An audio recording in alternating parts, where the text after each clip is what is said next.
On this edition of The Fifth Estate, a murder in Surrey, British Columbia has sparked a diplomatic crisis between Canada and India.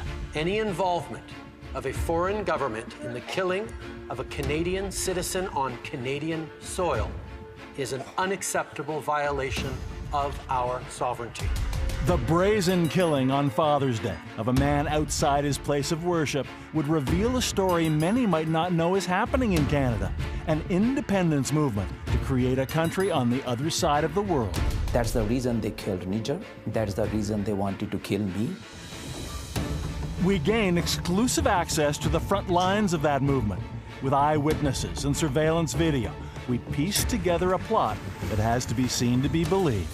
We were warned of the imminent threat of assassination to us. I'm Bob McEwen. This is The Fifth Estate.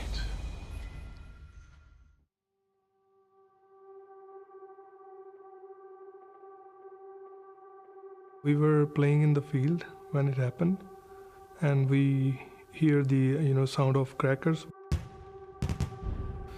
But then we saw those two guys running. We started running towards where the sound was coming from.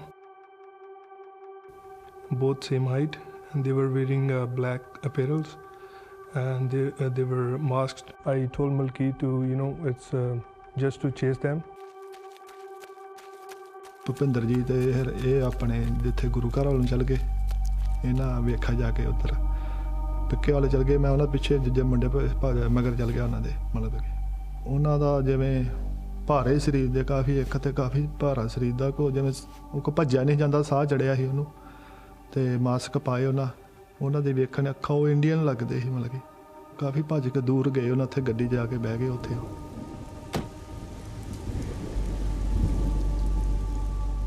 I tried to press his chest and try to shake and to see if he was breathing, but he was totally unconscious. He was not breathing. Police in British Columbia say the man killed outside a Sikh temple Sunday night appears to have been targeted. They've identified the shooting victim as the temple's president, Hardeep Singh Nijjar.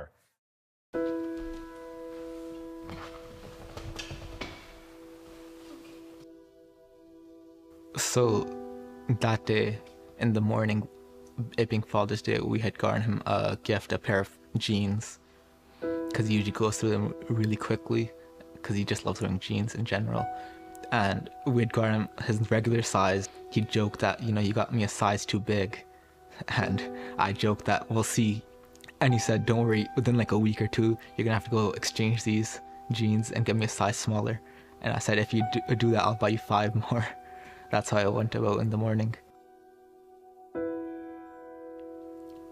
And then later at 8, I want to say 8:20-ish, 8:20 p.m., he called again saying that I'll be leaving in 5-10 minutes. And then my mom informed him that, we'd made semia for him, that, he got more excited. He's like, I'm coming right now, that semia was one of his favorite desserts to eat.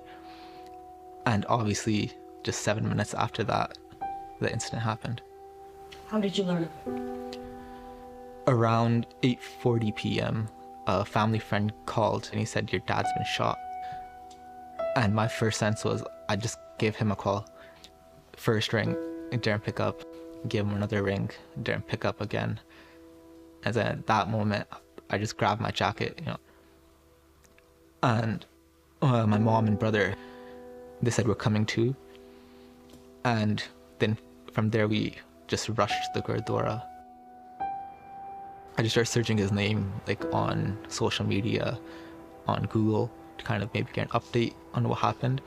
There were a few Indian media posts saying Hardeep Nijjar's been killed. So my mom was basically asking me, well, maybe if there's something on social media. I just told her that, once we get there, let's see what happened. So you didn't tell her you saw the news that he had died? No, I didn't tell her. Once we got there, it was probably 9 p.m. by then. And I just ran as fast as I could. And my main focus was just getting there. Like, I couldn't think of anything else. I was like, I just want to see him. And I could see his pickup. And right away, I just knew that he had passed. And I made a small prayer in my head. I asked God to give me courage to pass the news to the rest of my family.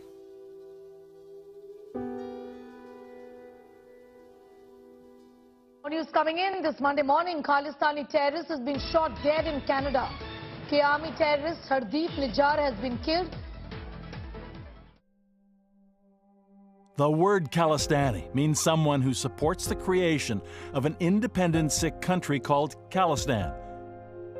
India considers the Khalistan movement a security threat. Hardeep Singh Nijjar worked tirelessly from Surrey to accomplish that.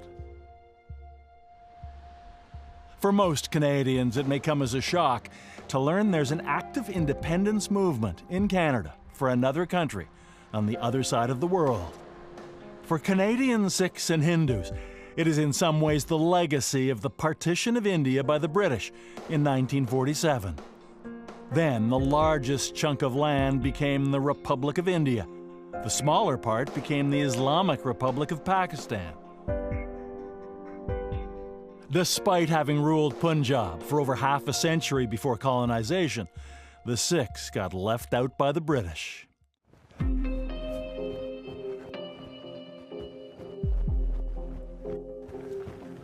Dan Stanton was a senior Canadian intelligence officer for 30 years. During that time, he investigated extremism, including within the Sikh community. He said it was an issue in Canada in the 1980s, but has long since died out. Stanton retired from CSIS 4 years ago. Who is Hardeep Singh Nijjar? He's a Canadian. He was an activist, and he did promote the idea of Khalistan. I have my doubts that he was a terrorist. The Indian government has a proven track record of, in many ways, wanting to denigrate the Sikh community in Canada. What's the truth about Sikh extremism? There's new evidence that the Indian government has embarked on a campaign to give Sikhs a bad name. There are even some conservative MPs who are beginning to wonder if Ottawa is being misled by New Delhi. And so they'll often create this illusion that there's all these Sikh terrorists in Canada going around. So I'm skeptical about the assertions that he was a terrorist. We asked the Indian High Commission in Ottawa to let us know what the evidence is that Nijjar was a terrorist, but they never responded to us. This is video that the mainstream Indian media use in their reporting about Nijjar, identifying him as the person shooting the firearms here, claiming he ran a terrorist training camp in BC. But the person in this video seems to bear no resemblance to Nijjar. So we investigated. People in Surrey who should know have confirmed the man in this video is not Hardeep Singh Nijjar. In fact, through friends and family, we were able to confirm his identity. But for his safety, we're not releasing his name. Where's the line between free speech and fomenting dissent? People have to actually do things to support terrorism. It could be, providing money, funds, things like that. And so it's like a checklist. And if the individual isn't going through that checklist, so to speak, they remain an activist. One method the Indian government uses to conduct its propaganda campaign inside this country is this. It distributes a mountain of Indian newspapers, free and unsolicited, to a number of Sikh businesses. Then there are other government publications like this one, which states that Sikhs in Vancouver are receiving combat training at the YMCA. That's something that came as a complete surprise to the Y.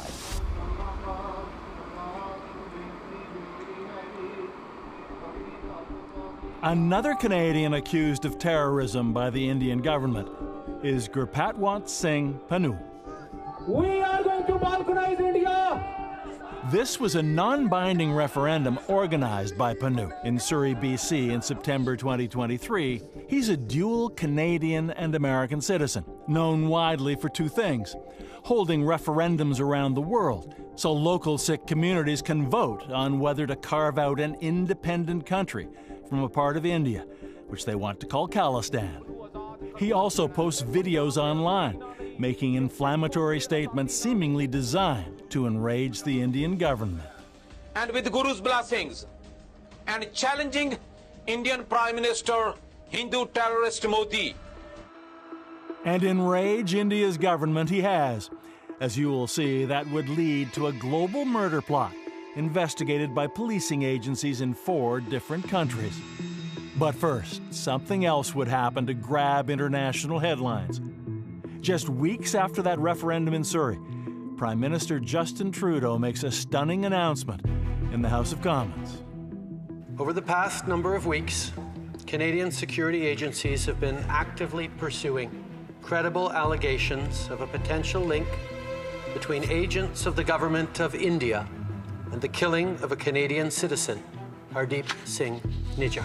Any involvement of a foreign government in the killing of a Canadian citizen on Canadian soil is an unacceptable violation of our sovereignty. Let's talk about the other big story of the day. After the Canadian Prime Minister Justin Trudeau made baseless claims of India's involvement in Khalistani terrorist Hardeep Singh Nijjar's murder, the government of India calls Justin Trudeau's claims of a murder-for-hire plot absurd. It took days of official silence, but finally, a statement from India's foreign minister. We told the Canadians that this is not the government of India's policy. But the Indian media have been relentless, taunting the Prime Minister to show evidence of a Canadian hit list, questioning whether any real proof exists. In Ottawa, opposition leader Pierre Poilievre joins in the chorus. I think the Prime Minister needs to come clean with all the facts. We need to know all of the evidence possible so that Canadians can make judgments on that. Do you think Canadians will ever see the hard evidence implicating potential agents of the Indian government? No. But finally, after 2 months from south of the border, evidence shows up. American authorities were quietly working to thwart an alleged murder-for-hire plot on U.S. soil linked to the Indian government. Court documents are unsealed in New York, detailing an Indian plot to kill an unnamed Sikh lawyer, a dual citizen of Canada and the U.S.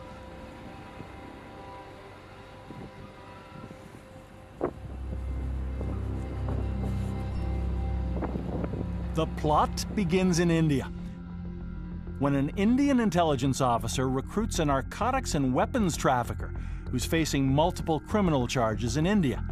His name, Nikhil Gupta. In recorded conversations, the intelligence officer suggests a deal. If Gupta arranges a murder in New York, the charges against him in India will be dropped. Nikhil Gupta allegedly agrees to broker the killing. So the intelligence officer introduces Nikhil Gupta to a middleman in New York who will arrange the hit. Unknown to the plotters in New Delhi, that man is a double agent who's also working for the U.S. and will reveal all of this to the Americans. Indian intelligence agrees to pay the hitman an advance of $15,000 in cash, payment to be made in a car in New York. From India, Nikhil Gupta contacts the hitman to tell him it's time to carry out the murder. But there's a catch, he says.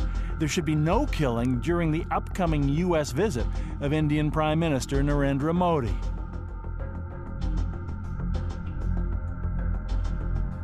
Now the plan is about to go into high gear. Nikhil Gupta video calls the hitman to tell him that there is a big target in Canada. 2 days later, Gupta confirms, we will be needing one good team in Canada also. 4 days after that, on Father's Day 2023, Hardeep Singh Nijjar is gunned down in Surrey, BC.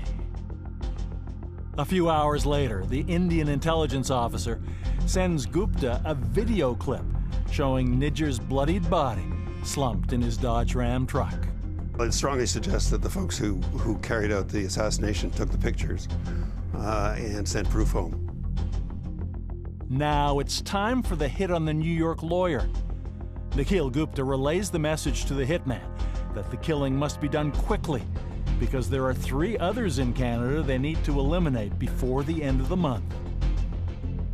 But 10 days later, at the request of the U.S. government, Nikhil Gupta is arrested in the Czech Republic, charged with conspiring to murder the unnamed lawyer in New York. Gupta is currently awaiting extradition. The name of the intended victim in New York is not included in the unsealed indictment. But we now know it was Gurpatwant Singh Pannu, a man with a bounty on his head. Though he gives interviews over the phone and on video calls from time to time, he rarely meets with journalists in person. Yep. Pannu's notoriety comes from angry videos he posts on social media denouncing the Indian government. Violence begets violence. Is Modi government ready to face the consequences? And what we learned during our visit is that the way Pannu speaks online and in public is quite different from how he speaks in private. Pannu is also a close friend of Hardeep Singh Nijjar. Where did you first meet? I met Hardeep Singh Nijjar in Surrey, and that was, I think it was 2008. And at that time, we were running a campaign that 1984 anti-Sikh violence wasn't rights. We wanted the world and the global community to recognize this as a genocide. The 66-year-old Prime Minister was the victim of gunmen identified as Sikh extremists.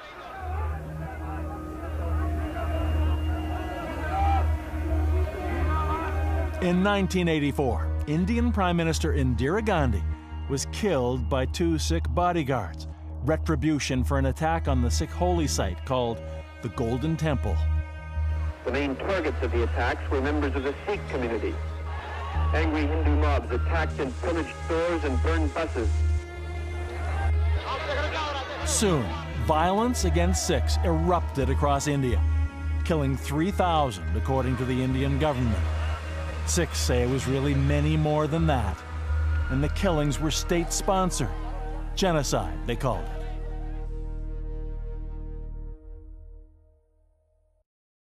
I was able to get the information under the Right to Information Act from the Indian Parliament. And what I saw was that over 37,000 families were compensated for their immediate family members being dead, injured. And if we have 37,000 families, there is no way in the world only 3,000 people were killed. Can you tell us where and when you were when you learned about his death? You know, that is something. A day before this happened, that was Saturday, June 17th. That's when I spoke to him, and he told me that the Canadian intelligence agencies have approached him just a day before that, and they warned him that his life is in danger. He sounded like very, very concerned. And then next day, June 18th, one of the individuals who we have been working with, he called one of our main coordinators that Pannu is not picking up the phone, just tell him that Hardeep Singh Nijjar has been shot and he's been killed right there. You say that he told you ultimately that there had been threats. Yes. In retrospect, when you think about it now, is there anything you could have done to take precautions that might have prohibited that? I think it's a good question, Bob, but I'm not the right person to talk about this one. You should be talking to the Canadian agency, that you are going to an individual, emphasizing over and over and giving them a piece of paper that, you know, this is a warning that your life is in danger. Could they have done something more? Or should they do something even now? Means what can we do? What can we do? Gurpatwant Singh Pannu says he has no doubt Indian Prime Minister Narendra Modi ordered the killing in Canada of Hardeep Singh Nijjar. And because of that, he says, the culpability of others should be obvious. This would be a surprise to me if the Indian High Commissioner sitting in Canada doesn't know that who has been hired and this is going to be hit? It's impossible. The media in India have often broadcast names of those labeled as terrorists by the Indian government, or who may have had a price put on their heads.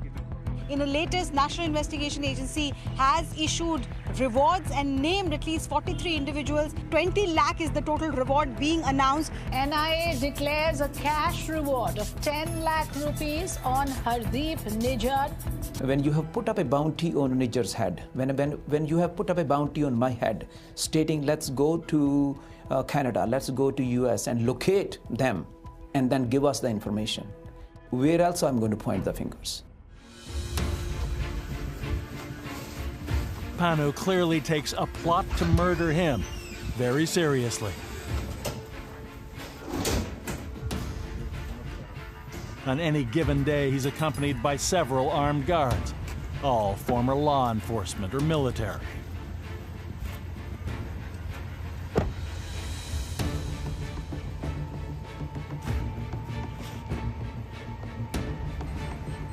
Before Panu enters his house, which is in a gated community, his guards go in first and search it room to room. Do you believe the government of India truly believes that when you make your appearances at temples across Canada or across North America or around the world, that you constitute a national security threat to India? That is the disconnect between the Indian democracy and the Western democracy. We follow the international laws and we campaign that let the Sikh people, the indigenous people of Punjab, give them a chance to vote. That's the reason they killed Nijjar. That's the reason they wanted to kill me, to stop a peaceful democratic process of Khalistan referendum. Panu says he doesn't like to speak about the plot to kill him, that it distracts from his cause. Cheers. But he is also skeptical about how far American and Canadian leaders are really willing to go against India. Making deals. While a US court and Department of Justice is saying and indicting an individual who was acting on behalf of the Indian agencies to have a plot and to kill me. And luckily, with Guru's blessings, I'm sitting with you today talking just because Indian agents picked up the wrong shooter. And in Nijjar's case, unfortunately, they picked up the right shooter. It's a cause Panu says he's willing to die for, but he also says he wants to live long enough to achieve his ultimate goal, an independent Sikh homeland, to be known as Khalistan. During the production of this documentary, we had unrestricted access to Gurpatwant Singh Panu at the gym, his home, and traveling from location to location. The only condition was that we not disclose our movements or his security details to anyone else. Panu has now held several non-binding referendums in Canada for Sikhs to vote on whether they want that independent Sikh country to be created. But on this day, he's heading to San Francisco to hold a referendum for American Sikhs for the first time. For now, two questions still linger. Will American Sikhs turn out to support him in the same large numbers that Canadian Sikhs did? And what will happen to him and the other targets of those murder-for-hire plots on Canadian and U.S. soil?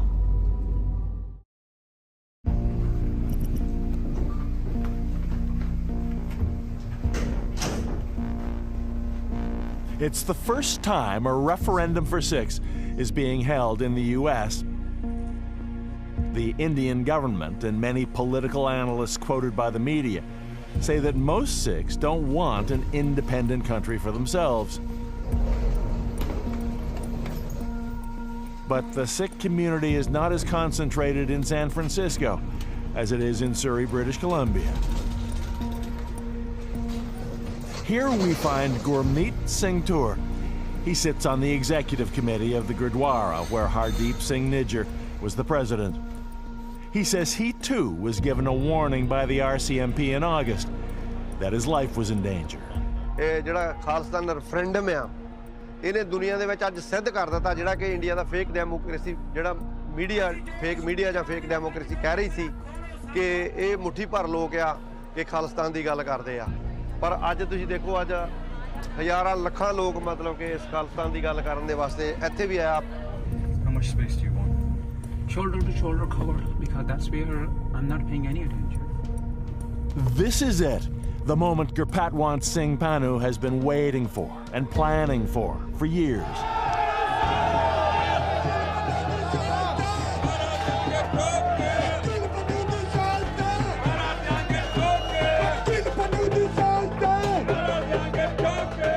To finally see the level of support American Sikhs will give him in his quest for an independent state.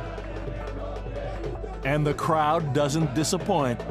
Tens of thousands show up, so many that not everyone is able to vote before the polling station closes. ਤੁਹਾਡੇ ਸਾਹਮਣੇ ਖੜੇ ਆ ਐ ਜਲਨੇ ਆ ਪੰਜਾਬ ਆਜ਼ਾਦ ਕਰਾਵਾਂਗੇ ਸ਼ਰੀਕ ਮੌਤ ਤੋਂ ਨਹੀਂ ਡਰੀਦਾ ਖਾਲਿਸਤਾਨ ਜਿੰਦਾਬਾਦ ਖਾਲਿਸਤਾਨ ਜਿੰਦਾਬਾਦ ਖਾਲਿਸਤਾਨ ਜਿੰਦਾਬਾਦ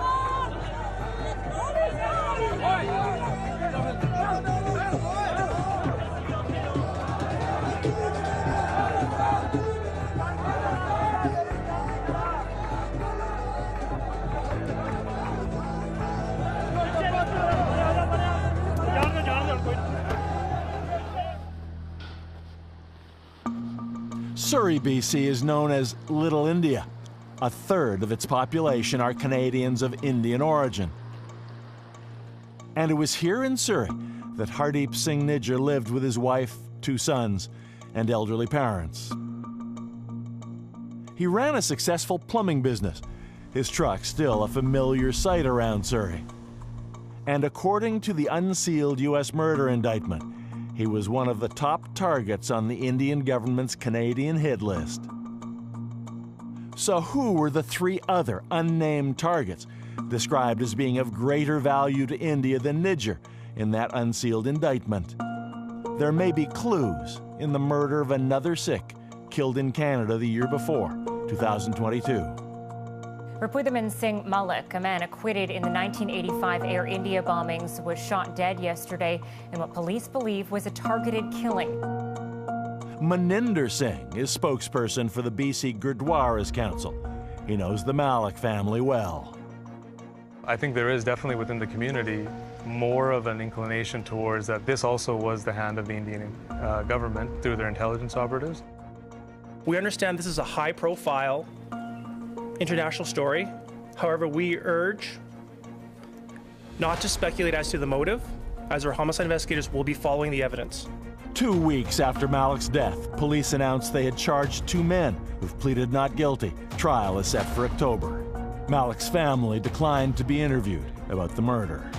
Malik's eldest son, Jaspreet. I have in the past been critical of certain members of the RCMP in the way they handled the Air India investigation. But that's not who's doing this investigation. The people doing this investigation, I have full faith, they're properly trained, they know what they're doing, they'll find whoever did this. Air India Flight 182 from Vancouver to London was blown up over the Atlantic Ocean on June 23, 1985. Jaspreet Malik's father was one of 2 men tried and acquitted in that bombing. And consider this. The Fifth Estate obtained access to Malik's WhatsApp account from the night before he was killed. It shows 3 calls from an iPhone with an Indian telephone number, one belonging to a former consular officer at the Indian consulate in Vancouver. A copy of Malik's personal journal shows he had a meeting scheduled at 10 a.m. the next morning with someone with the same first name as that former consular officer. However, at 9:30, half an hour before the scheduled meeting, Malik was shot to death in the parking lot of his family business. The Indian High Commission in Ottawa declined to speak with us. But Malik's death isn't the only thing that's triggered fear India is targeting Canadian Sikhs. During our investigation, we met with 5 different men from Surrey who told us that they had been served with what's called a duty to warn notice by the RCMP. This is an excerpt of an audio recording provided to us from one of those meetings. At the core of the threat against his life, and if he understands it, because he seems to be very calm for someone that's just learned that there's, people or someone would not able to provide all the details, but that would want to harm him. Duty to warn is police terminology for the urgency to inform an individual that they're likely targeted for death. Specifics of how the RCMP learns about this kind of threat have not been revealed.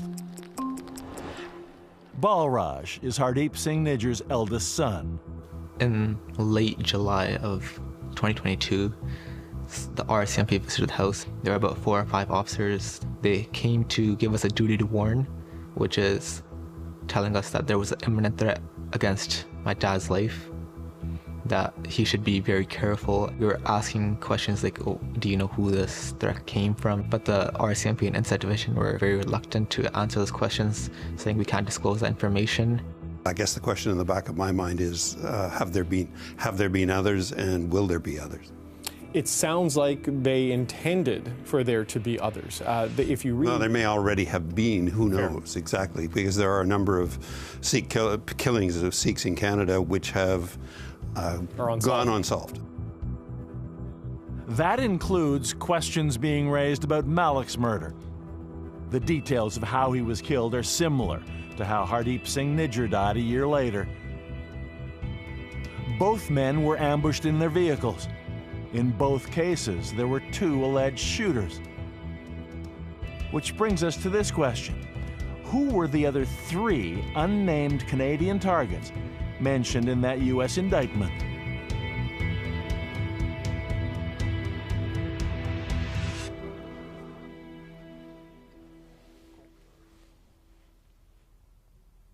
How many times have you received a duty to warn from the RCMP?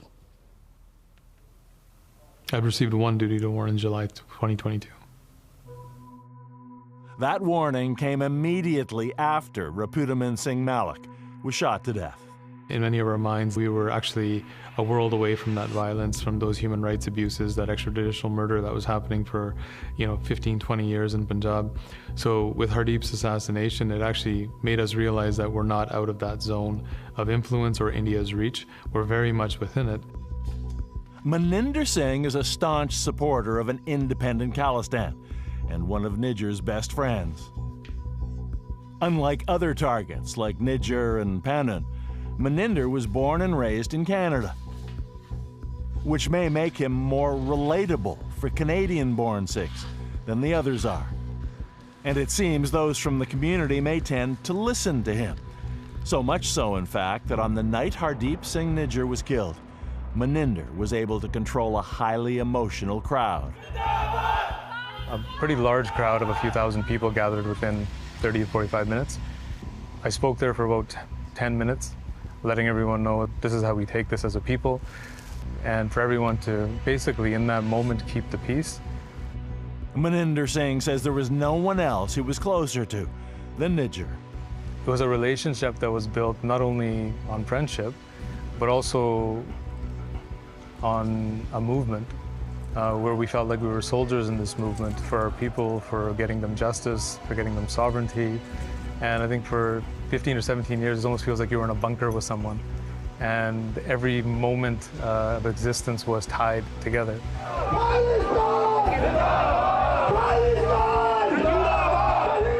He knows their deep friendship, steadfast support for Khalistan, and the constant speaking out against India must be thorns in the side for a Hindu nationalist prime minister like Narendra Modi. Coming up, what can be seen in security footage from the night Hardeep Singh Nijjar was murdered? A chilling minute-by-minute look at a political assassination. So my dad, he was kind of like a superhero to me, just growing up. It was other people kind of have role models being like athletes or singers. Or, for me, he was my role model.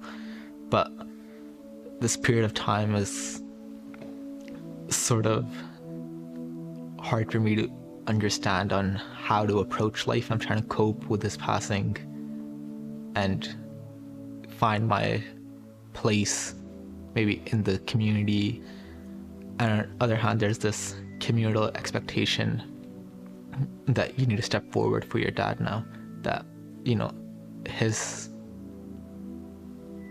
work, what he has done, his seat is now yours to take, that this is your path to walk now.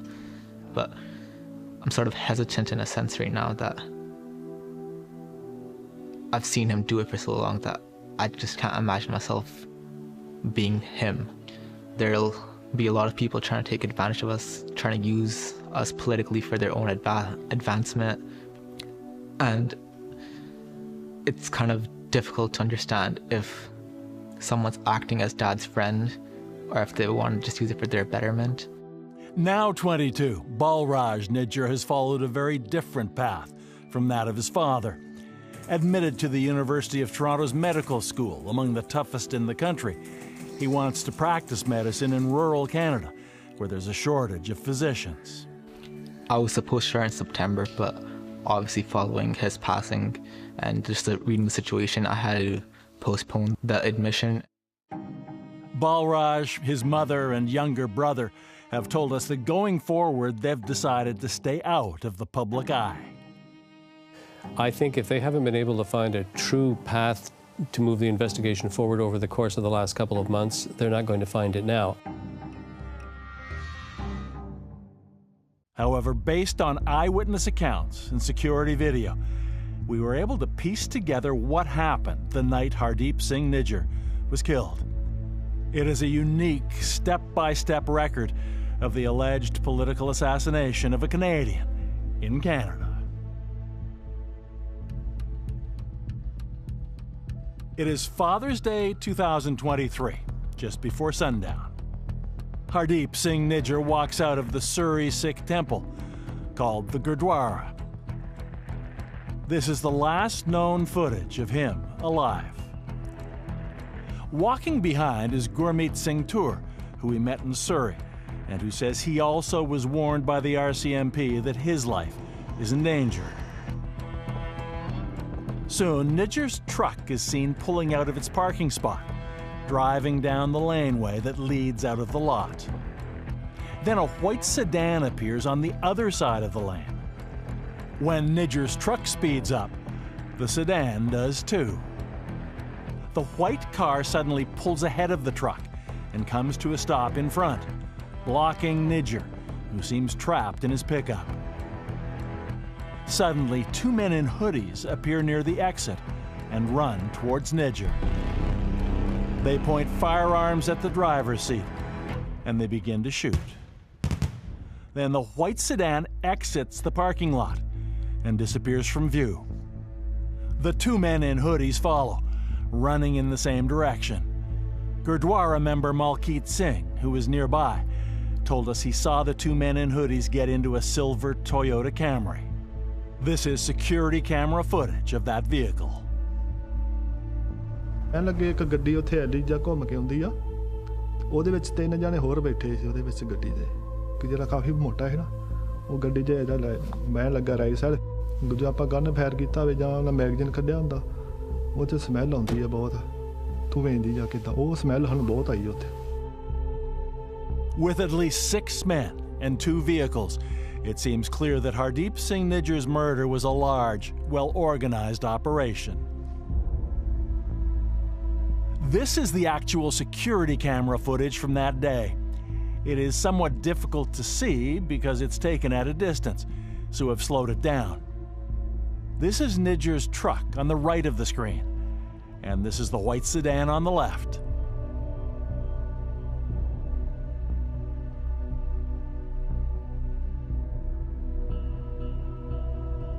You can barely see them, but these are the two killers running towards Nijjar's truck. It's at this moment that the shooting begins. And the white sedan pulls away. The two men are running in the same direction. At this point, Hardeep Singh Nijjar is either dead or dying.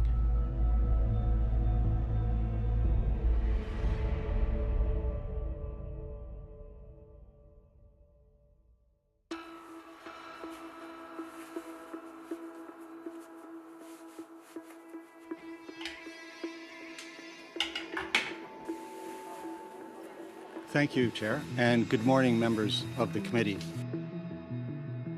The public hearing into foreign political interference in Canada is now underway, examining which countries may be trying to interfere with and influence the outcome of elections in Canada. Initially, it had only looked at China and Russia. It now will also look at Indian interference. Dan Stanton, former chief of counterterrorism for the Canadian Security Service CSIS, is among the experts called to testify. Looking back on your years with CSIS, can you estimate how much of your time then would have been consumed by issues that we would now consider to be foreign interference? At least 50% of it is what today would be seen as foreign interference. Right. How was it seen then? Well, back then, it was more state-on-state espionage, and foreign interference was more targeting diaspora communities. There wasn't what we understand is the case where some of these states have actually targeted our electoral processes and targeted members of parliament and things like that. So the threat has kind of evolved and become more sophisticated. And then later, at certain times in my career, the issue of Indian foreign interference would pop up because it had been kind of a consistent threat, but not to the point that it appears to be now. That might seem an understatement. Journalist Sam Cooper reported that Indian agents appeared to have interfered in the federal Conservative Party's leadership race in 2022. A CSIS intelligence assessment stated that Indian agents purchased party memberships for one candidate in order to undermine the candidacy of another, specifically Brampton Mayor Patrick Brown. Mr. Brown, you're up. How did you respond on a gut level when you saw that? In some ways, I wasn't surprised because my experience with foreign interference is that over time, they become more sophisticated and they become a little bolder. But Sikh separatist Gurpatwant Singh Pannu refuses to give up. Later this month, on March 31st, he will hold a second referendum in the U.S., in Sacramento, California. He says one way or the other, it will be the next step in the creation of an independent country for the Sikhs, carved out of India, which they will call the Republic of Khalistan. India will never agree to giving up Punjab. To what end do you hold these referendums? India should basically learn from the history of the British rulers. Whoever used to say that their ruler's sun never sets, but one day it did. You mark my word, between 11 years to 21 years we'll be free.